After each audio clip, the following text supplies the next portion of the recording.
Just once, I'd like to destroy a starship that we didn't pay for. The Nebulon B was an escort ship built for the Imperial Navy, but most famously used by the Rebel Alliance.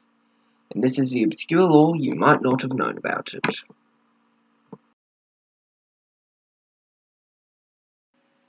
Have you ever wondered why the Nebulon B looks the way it does? Mainly, the long spar connecting the two halves of the ship together.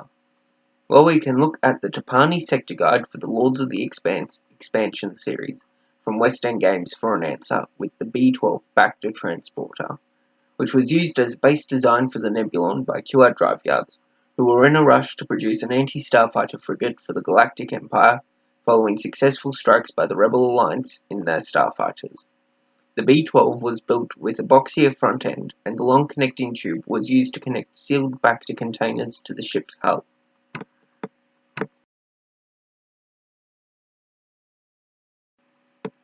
The hangar is located on Deck 6, which is also connected to the boom, with the TIE fighter racks located on Deck 5, and crew bunks behind the TIE racks, but I don't know if this was the bow or aft sections of the ship. Located on Deck 7 are the docking bays in the boom, with one at the command module end and the other at the engineering end.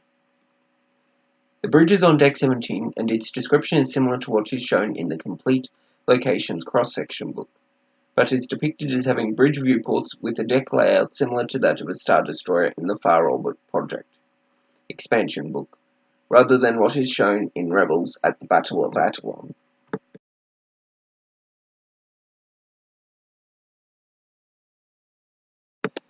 There were several variants of the Nebulon B, including hospital frigates like the Redemption in episodes 5 and 6, and the Imperial Patrol frigate, which only had half the crew and two-thirds of the number of decks.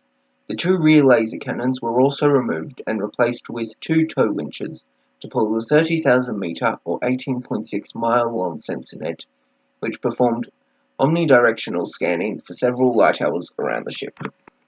A light hour is the distance light travels in 1 hour in vacuum, which, according to the Merriam-Webster dictionary, is about 1.1 billion kilometres, which, given an astronomical unit, the average distance between the Sun and the Earth is 150 million kilometres. If it was placed at the centre of the Sun, it would be able to scan several times the distance to Saturn, as Saturn is 10.12 astronomical units, or 1.5 billion kilometres from the Sun at its aphelion, the point where it is furthest from the Sun in its orbit.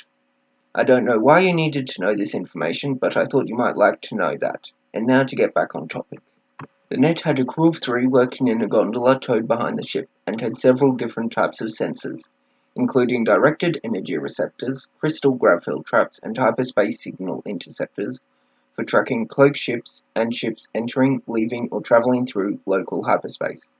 And it was capable of plotting likely vectors of the ships being tracked. It could also detect all hyperspace transmissions, although the decoding was generally left to Imperial intelligence.